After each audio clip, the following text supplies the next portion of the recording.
Yo, what's going on guys? This is Anime One back here with a new video, and today I'm with the final parts of what if Naruto was neglected and became a legendary Uchiha. So if you guys like the content in the channel, please subscribe to the channel, and while you're at it, also like this video. So without any delay, let's begin the video. So we pretty much start this off with the third Great Shinobi War happening as it did in canon.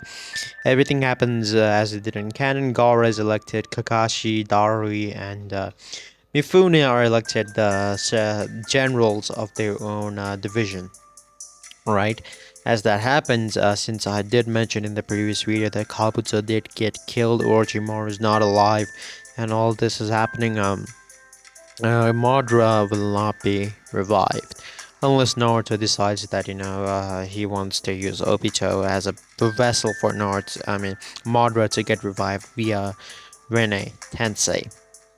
As that happens, Naruto, who has the support of 100,000 Zetsu because of Obito, and Naruto, who has the support of Obito, of course, with the Renegan, and then of course Sasuke and Suki, who have also one Renegan in their eyeballs, and then not to mention his own team of people.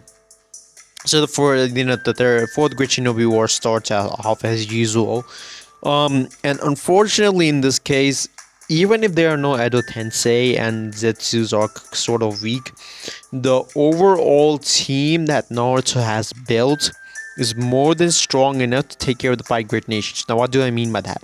Obito, who is like on Madara's level, I'm not saying that Obito can defeat Madara, but he's like close to that sheer tier of power of level. Is pretty much unbeatable by anyone except like for the five Kage if they team up together, and even then I don't think they can beat Obito. So Obito, who's an unstoppable mad lad, is there in the battlefield. Sugi and Sasuke, who have EMS and Renegan, are there. So yeah, they're not getting stopped either by anyone. And not to mention Zabuza and Haku and all Naruto's allies are also there. Menma and Mito would have been hidden in the whole. It would have been hidden in the island. It's just for the sake of them mastering the Nine Tails chakra. And unfortunately, Mito, who has the good part of the Nine Tails, would have mastered the Nine Tails chakra, but Menma would have not done it. He would have taken some time, but eventually he would have convinced Kurama if they do not work together right now, they both are pretty much fucked. So because of that reason, Kurama pretty much agrees to, just give Menma all of his power, but after that he wants his freedom. Menma just bluffing and saying that, oh, of course, I'll give you your freedom. And eventually they both are the perfect Nine Tails Jinchurikis. After they arrive in the battle, the tide of the battle do change. What do I mean by that? Menma and Mito are the only ones in the whole Shinobi Alliance that can sense Zetsus. Whether Zetsus are real enemy or fake enemy. So because of that, they both do start to turn the tide of the battle. Until Mito and Menma, who's both of their shadow clones, are in Gaara's division, who is currently fighting the likes of other Naruto's Arankars, right? So because of that, what happens is when they step in, they pretty much kill everyone of Naruto's teammates that were there. In Gaara's division, there were not much strong people there anyways. When Naruto does get informed of this, that the Jinchurikis have stepped into the battle, he decides that he will go there himself. Naruto steps into the the Gaara's division via his Renegan teleportation and starts wreaking mayhem there. And then he realizes that this whole mess of him coming here and the Jinchurikis are not even real.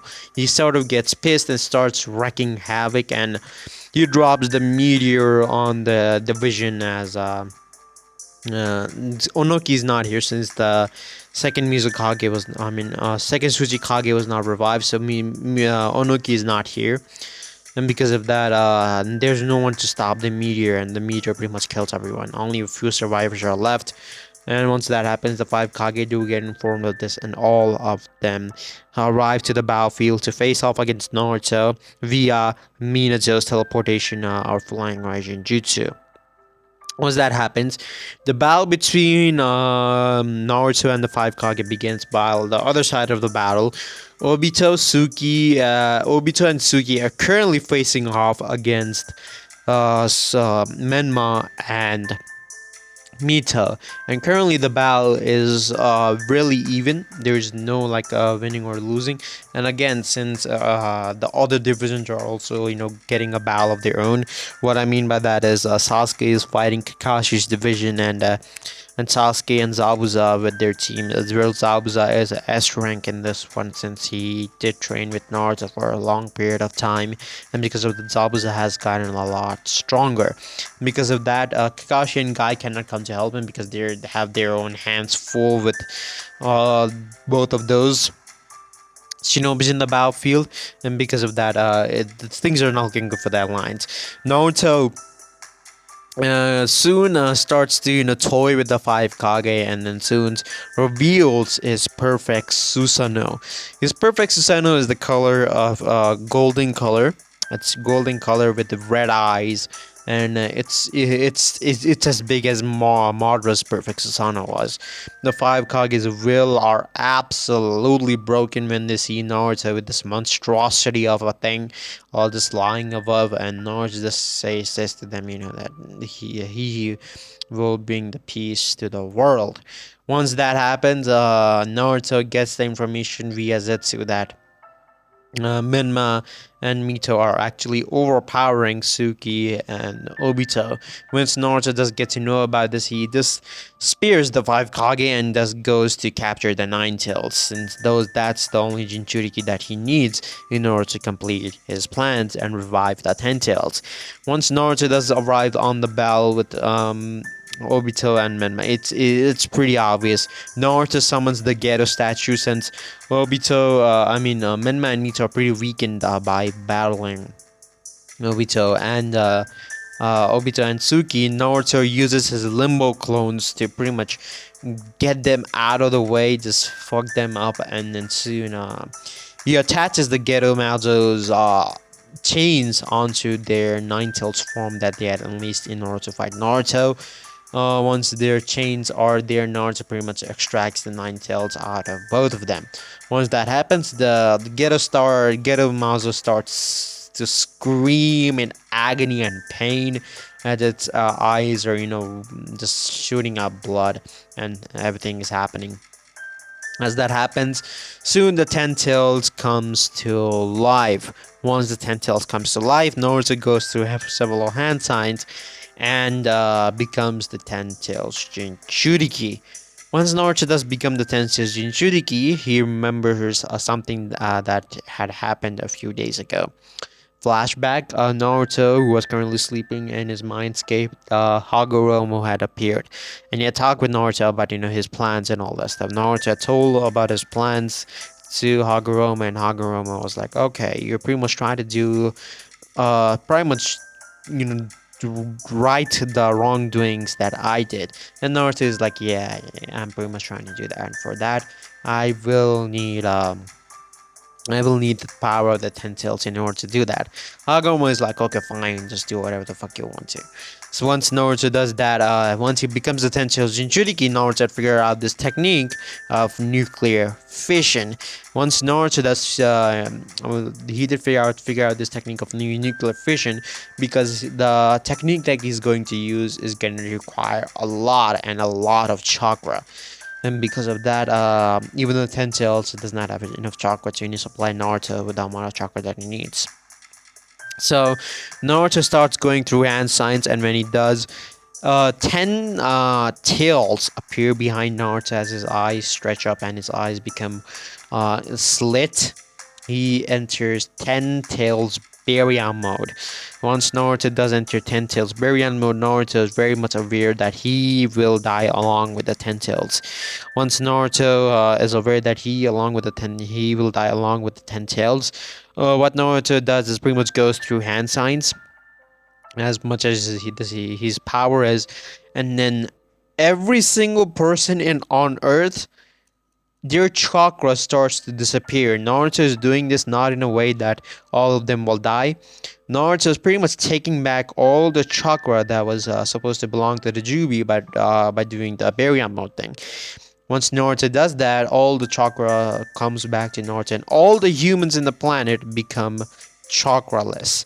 They have to rely on their abilities and what they want to do. Naruto soon, once he's exhausted and he knows that he will die now, since all this has happened and he cannot survive. But he dies with a smile on his face, thinking that he has finally achieved his goal and finally proved his grandfather wrong of the only and finally not proved his grandfather wrong, finally completed his grandfather's plan. Obito, who's currently alive, but not to mention all the people who had dojutsu, their eyes return to their normal color. For the uchihas, their eyes return to their black color, and for the others, maybe like a Hyuga,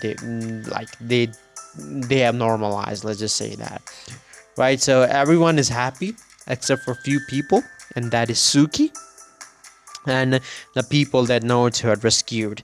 And they all are sad that Naruto is dying, but Naruto has a smile on his face and tells them that just to keep the peacefulness that have happened in the world that is happening right now. All the five Kage appear beside Naruto as well. Just talk with him. Why the hell did he do all of this? Naruto starts to explain that chakra was the reason why peace could not be achieved for over 1,000 years. And the mistake that this was the biggest mistake the Sage of the Sixth Path ever did. The all that chakra did was not connect everyone, but all it did was make the wars in a much higher of a scale, and much more people had died. And Naruto pretty much tells them that as his final request to all the five Kage, that just don't fight any longer, since you don't have the means and anything like that too. But if the peace is gonna be achieved at least for a few hundred years until we cut to where we are in the current world with nuclear weapons and all that stuff. So until then, everything pretty much becomes the same. We cut to a few years later time skip where Kakashi has become the Hokage. The Hokage system is still out and up there. Ninjas are no longer a thing. The thing right now are warriors. Warriors, aka people who fight with gun or whatever, right? But the thing is that nuclear weapons are formed. There are nukes now. So because there are nukes now, every nation is in fear of each other, that if we unleash our nukes on them, they will retaliate and unleash their nukes on us, and it will be a mutual destruction, and all of both of our people will die, aka pretty much the entire world population. So we don't want that to happen, aka peace has been formed. And again, peace has been formed. This is a temporary way of getting peace, but Kakashi, who's sitting in his Hokage chair, would be just thinking, Naruto, is this the only way to achieve peace? Maybe humans not having chakra is not a bad thing after all.